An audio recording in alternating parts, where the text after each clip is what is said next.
Hello, I am Liz Breuker, and I am an outdoor education student at Idaho State University, and I'd like to present my research poster, Trail Maintenance and Examination of User Group Impacts at Massacre State Park to you today. I am the park ranger at Massacre. However, my professional goals are to live abroad to educate children about the environment, particularly in a forest school setting, and I aspire to eventually become a land manager later in my career, where I will be responsible for all things trails. I've researched varying aspects of trails, and the significance of this research to the field of land management is substantial. Anytime a researcher can gather and present data about trail use impacts, he or she has the potential to influence a policymaker or a body of decision makers. For instance, the Idaho Department of Parks and Recreation is expected to be self-sufficient. A huge part of our revenue comes from user fees. Collection of visitor data would go a long way to determine the cost of user fees. Therefore, we ought to know what the accurate supply and demand of our state parks is. A vital significance of this research to the field of land management is to decide whether or not to shut down a trail or multiple trails due to overusage, unhealthy soil, runoff, erosion, or for basic trail repairs. Another point of significance is that trail data can be and should be shared with interagency land managers. As an example, at Massacre, we work with the Bureau of Reclamation because they have jurisdiction over the Snake River. Now, Massacre State Park's westernmost land border abuts the Snake River, and the river trail at the park runs parallel and very close to the shoreline. So it's good to keep our fellow land managers in the know about current research that has the potential to affect them. In addition, knowing who uses the trails leads to more effective management.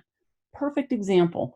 I pick up a lot of dog poop on the trails at my job, and not long ago, I surveyed several locations on and off the trails throughout the park. I proposed installing dog waste stations to the park manager in order to mitigate some of trail users' carelessness, and now we are on our way toward procuring some. This action is being taken because we have the knowledge of at least one population using the trails, dog walkers.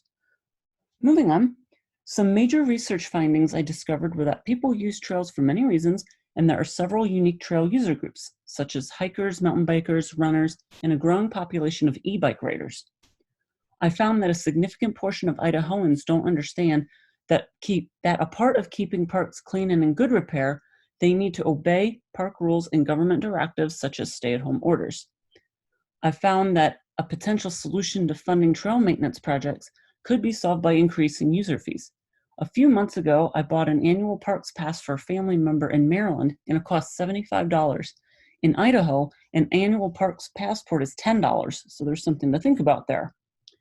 Segueing into how this information can be used in the field, it can be used by conservation groups running issue campaigns, or it can be used to educate the public to encourage them to practice leave no trace principles while on trails.